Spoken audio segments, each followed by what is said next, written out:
Hello friends, welcome to way to commerce. आज हम पढ़ने वाले हैं इंटरनल ट्रेड पार्ट 1, जिसमें हमारा टॉपिक होगा concept, features, types and documents of internal trade. So start करते हैं। Concept of internal trade.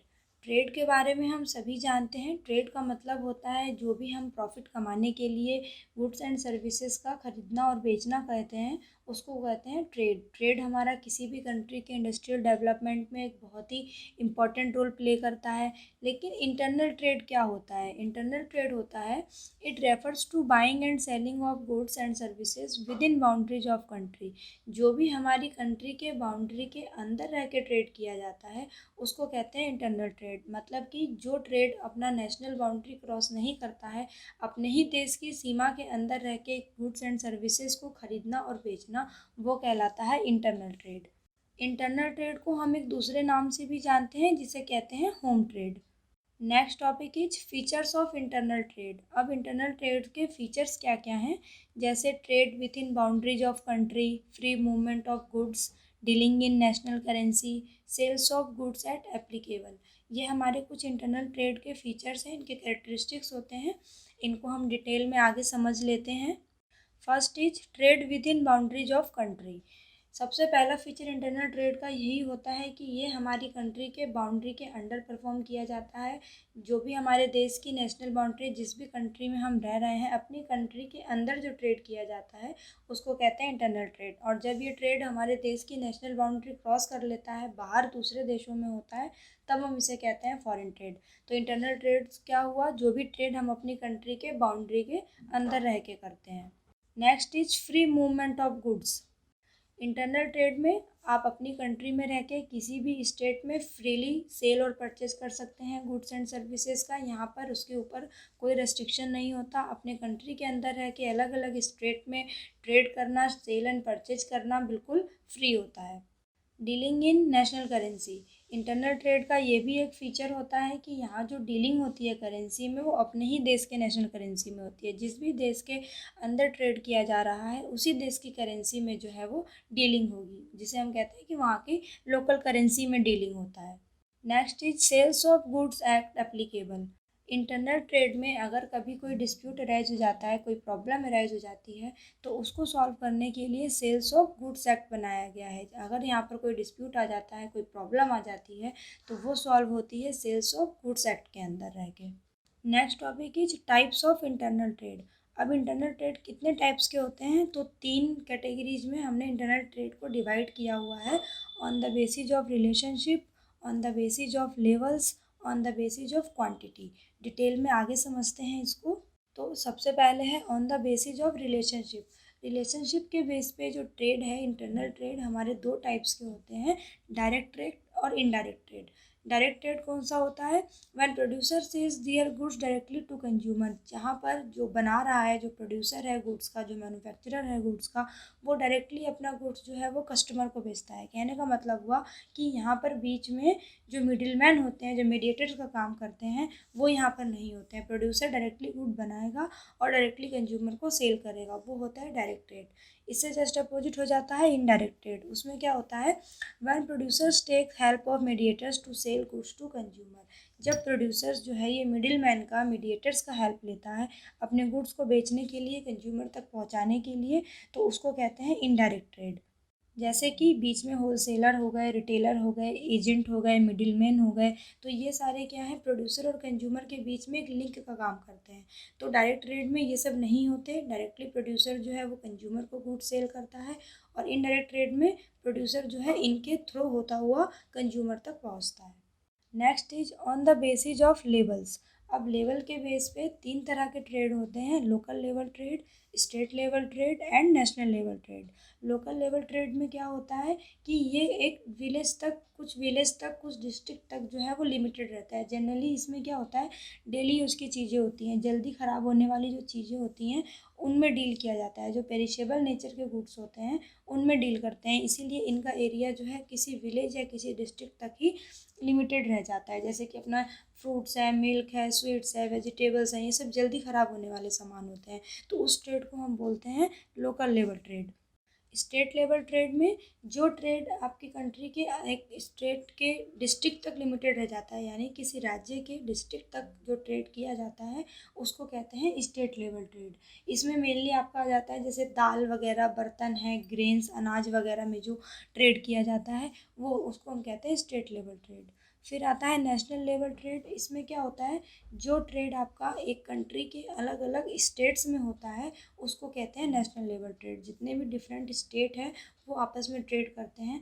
Generally इनमें बड़ी चीज़ों का डीलिंग होता है, जैसे चीनी है, कपड़ा है, कोई मशीनरी है, ऐसे जो हैवी चीज़ें होती हैं इनमें ट्रेड किया जाता है। तो जो ट्रेड आपके कंट्री के अलग अलग स्टेट्स के बीच में होता है उसको कहते हैं national level trade. Next is on the basis of quantity. Quantity के बेस पे दो तरह के ट्रेड होते हैं, wholesale trade and retail trade.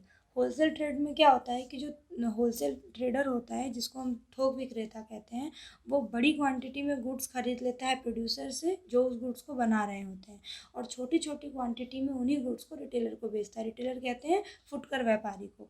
तो होलसेल ट्रेड का व्यापारी क्या करता है, बड़े क्वांटिटी में प्रोड्यूसर से गुड्स खरीदता है और छोटी छोटी क्वांटिटी में रिटेलर्स को गुड्स बेचता है। और रिटेल ट्रेड में क्या होता है, यहाँ पर रिटेल ट्रेडर जो है वो बड़ी क्वांटिटी में होलसेल सेलर से गुड्स खरीद लेता है और फिर उसको छोटी छोटी क्वांटिटी में कंज्यूमर्स को आगे बेचता है। Next topic is documents used in internal trade. अब इंटरनल ट्रेड को करने के लिए हमें कुछ डॉक्यूमेंट्स की ज़रूरत होती है, जैसे invoice, proforma invoice, debit note, credit note, lorry receipt and railway receipt. ये कुछ डॉक्यूमेंट्स हैं जो इंटरनल ट्रेड में यूज किए जाते हैं। इनको आगे समझ लेते हैं। First is invoice. इनवॉइस क्या होता है, जब हमें क्रेडिट पे परचेज करना होता है, मतलब हमारे पास कैश नहीं होता, हम उधार पे सामान खरीदते हैं, तो जो बेचने वाला सेलर होता है वो एक स्टेटमेंट देता है जिसमें उसके जितने जो भी उसका गुड्स है उसकी सारी डिटेल उसमें दी हुई होती है। जैसे कि सेलर का नाम क्या है, उसका एड्रेस क्या है, कितना क्वांटिटी में गुड्स जो है परचेज किया जा रहा है, उसकी क्वालिटी क्या है, उसका रेट क्या है, उसके ऊपर टैक्स कितना लग रहा है, उसमें डिस्काउंट कितना मिल रहा है। तो वो जो स्टेटमेंट तैयार करता है, वो जो बिल तैयार करता है, उस बिल को हम कहते हैं इनवॉइस। इसका फॉर्मेट भी आप देख सकते हैं। तो इनवॉइस क्या हुआ, जब भी क्रेडिट परचेज करना है, उधार पे माल लेना है, तो सेलर जो बिल इशू करता है, जो बिल बनाता है जिसमें उसके गुड्स की सारी इंफॉर्मेशन दी हुई होती है, उसको हम कहते हैं invoice. Next is proforma invoice. Proforma invoice कब तैयार किया जाता है, ये ऐसा स्टेटमेंट होता है, इसको एक बिल होता है जिसमें आपके गुड्स की सारी डिटेल दी हुई होती है, भेजने वाले से लेके पहुंचने वाले तक, यानी कि कंसाइनर से लेके कंसाइनी तक जो गुड्स पहुंचता है उस गुड्स की जो डिटेल दी हुई होती है, उस इनवॉइस को हम कहते हैं प्रोफार्मा इनवॉइस। इसमें जो दिया होता है, इसमें गुड्स की क्वांटिटी मेंशन होती है, क्वालिटी मेंशन होती है, जो कि कंसाइंड किया जाना है। तो प्रोफार्मा इनवॉइस क्या होता है, वो स्टेटमेंट जो कंसाइनर सामान भेज रहा है कंसाइनी को और जो गुड्स वो बेच रहा है उसकी डिटेल उसमें मेंशन की हुई होती है। जैसे ये प्रोफार्मा इनवॉइस का फॉर्मेट दिया हुआ है, इसमें कंपनी का नाम, जो भेजने वाली कंपनी है उसका एड्रेस, उसका जो भी इनवॉइस नंबर होगा, उसका अकाउंट नंबर, आईएफएससी कोड, फिर बिलिंग एड्रेस में जो कस्टमर का एड्रेस आएगा उसका नाम आएगा जिसको कि भेजा जाना है, शिपिंग एड्रेस, जिस एड्रेस पे सामान को जो है कंसाइन करना है, जहाँ पर उसको भेजना है, और प्रोडक्ट का क्या नाम है, उसकी क्या क्वांटिटी है, उसका रेट क्या लगा है, टोटल वैल्यू क्या होगी, वो करके कंपनी का नाम लिख के उस पर साइन करके उस पर स्टैंप लगा के ये प्रोफार्मा वॉइस जो है वो पूरा रेडी कर दिया जाता है। Next is debit note. Debit note क्या होता है, ये ऐसा लेटर होता है जो बायर के द्वारा सेलर को भेजा जाता है, उसको इन्फॉर्म किया जाता है कि उसका अकाउंट जो है उतने अमाउंट से डेबिट कर दिया गया है जितने अमाउंट का गुड्स जो है वो वापस उसको रिटर्न कर रहा है। तो उसमें डेबिट नोट में जो दिया गया होता है, क्वांटिटी होती है, रेट है, वैल्यू है, और रीज़न दिया जाता है कि किस रीज़न से बायर जो है वो सेलर को सामान वापस भेज रहा है। डेबिट नोट की दो कॉपियाँ तैयार की जाती है, एक तो सेलर को भेज दी जाती है पूरी इन्फॉर्मेशन के साथ, और सेकंड कॉपी जो होती है वो ऑफिस में रख ली जाती है कि आगे फ्यूचर रेफरेंस में अगर ज़रूरत पड़ती है तो उसको यूज किया जाएगा।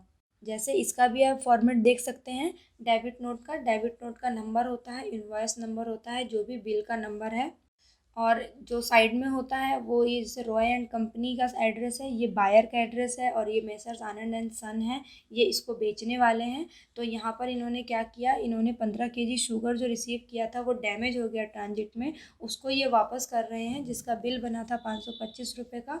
इस पर डेट डाल देंगे और जो रॉय एंड कंपनी है उसका नाम और वहाँ पे इसका सिग्नेचर पुट करके इस डेबिट नोट को आगे भेज देंगे। Next is credit note.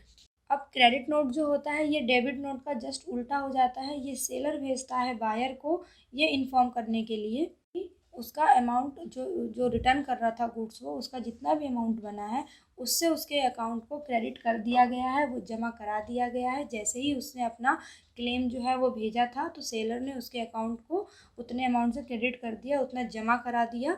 तो उसके लिए क्रेडिट नोट जो है वो इशू किया जाता है। एक कॉपी जो है वो बायर को भेज दी जाती है और एक कॉपी फ्यूचर में यूज करने के लिए ऑफिस में रख ली जाती है।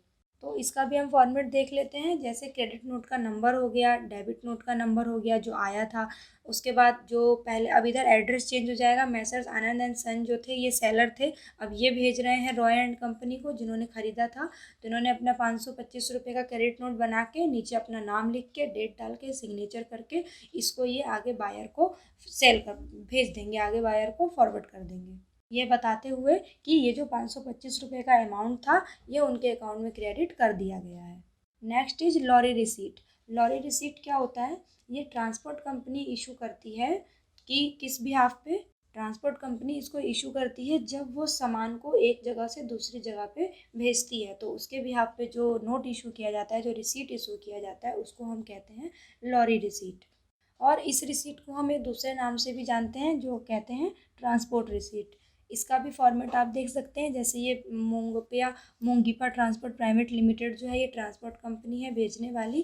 कंसाइनर का नाम दिया है, कंसाइनी का दिया है, जिस डेट को हुआ, कंसाइनमेंट का नंबर दिया हुआ है, कहाँ से कहाँ तक भेजा जा रहा है वो दिया हुआ है, डिस्क्रिप्शन दिया हुआ है, जो चीज़ इन्होंने ट्रांसपोर्ट करी है, कितनी क्वांटिटी करी, कितना वेट था उसका, कितना अमाउंट बना उसका, वो सारी डिटेल आप फॉर्मेट में देख सकते हैं। तो ये जो है ये होती है lorry receipt. Next is railway receipt. अब रेलवे रिसीप्ट जो होती है ये रेलवे इशू करती है, किस लिए, जब वो किसी सामान को एक स्टेशन से दूसरे स्टेशन भेजती है तो रेलवे ये रिसीट इशू करती है। एक तरह से ये पक्का कंफर्मेशन हो जाता है, पक्की रसीद हो जाती है। तो रेलवे रिसीट हम बोलते हैं जब रेलवे सामान जो एक्सेप्ट कर लेती है सामान एक स्टेशन से दूसरे स्टेशन को भेजने के लिए, तो उस रिसीट को बोलते हैं रेलवे रिसीट। इसका भी फॉर्मेट देख सकते हैं, ऊपर रेलवे का नाम आ जाएगा, जो भी डिवीज़न है, जो भी सेक्शन है रेलवे का, फॉर्म का नंबर है, नीचे आप मटेरियल का डिस्क्रिप्शन देंगे, क्या उसका टाइप था, क्या क्वालिटी थी, कितने रेट पे था, कितनी क्वांटिटी थी, तो सारी डेट आ जाएगी उसमें। और नीचे क्या होगा, सेक्शन का, ऑफिस का, जो भी स्टेशन था जहाँ से भेजा जा रहा है, डेट डाल के, सिग्नेचर डाल के, और जो भी उसको डेजिग्नेशन, जो भी एम्प्लॉय उसको फॉरवर्ड कर रहा है आगे, उसका नाम आ जाएगा। और इस तरह से जो है ये रेलवे रिसीट पूरी तैयार हो जाती है।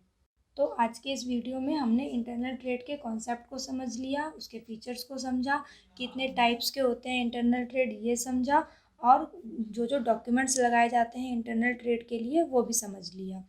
Thank you for watching my video. अगर आपको ये वीडियो पसंद आया तो इसे ज़रूर लाइक करें, ज़्यादा से ज़्यादा इस वीडियो को शेयर करें, और आने वाले टॉपिक्स के अपडेट्स के लिए चैनल को सब्सक्राइब करें।